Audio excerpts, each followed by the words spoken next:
এরপর কিছুক্ষণ পরেই ভাবি আমাকে ডাকে তার রুমে। আমি কিছুটা ভয় পেয়ে যাই এবং মনে মনে ভাবতে লাগলাম, যদি ভাবি দাবি করে বাচ্চার বাবা যেহেতু তুমি এবং আমাকে তোমার বিয়ে করতে হবে, কিন্তু ভাবি সেটা না বলে আমাকে একটাই অনুরোধ করলো, আরিয়ান প্লিজ এবার তার বাবা তুমি, এই কথা কাউকে বলবে না, যেহেতু অনেকদিন পরে আমাদের একটা বাচ্চা হচ্ছে, এই বাচ্চাটা নিয়ে সবাই খুশি আছে, কিন্তু যাতে কেউ অবৈধ বাচ্চা না বলতে পারে, সবাই জানতে পারে এই বাচ্চার বাবা তোমার ভাই।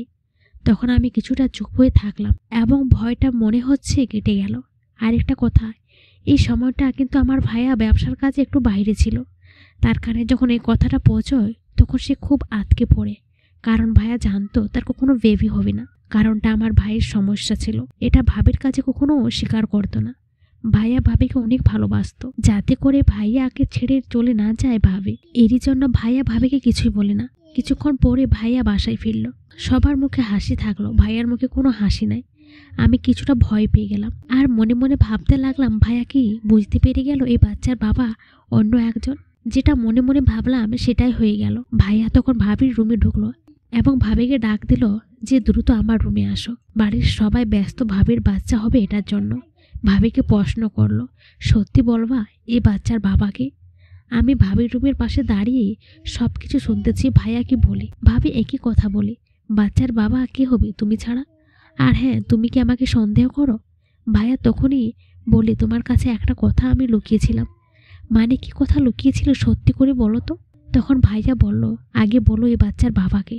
ভাবি তখন কিছুটা থমকে যায় আর তখন ভাবি কিছু বলতে পারে না। ভাইয়া তখন একটা কথাই বলে, আমি কি তোমাকে কোনো কারণে অসুখী রেখেছিলাম বলো? তুমি যখন যা চেয়েছো তখন তাই দিয়েছি, কিন্তু তার বিনিময়ে এই কি কাজ করলে তুমি?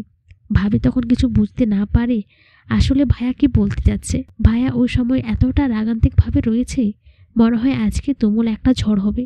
যে ভাইয়া এতটা ভালোবাসতো ভাবিকে, আর কি হতে যাচ্ছে সেটা বুঝতে পারছি না, কিন্তু নিজেকে শক্ত হয়ে দাঁড়িয়ে রেখেছি তাদের রুমের পাশে। ভাবি এত কিছু বলার পরেও সত্য কথাটা বলতে পারছে না ভাবি।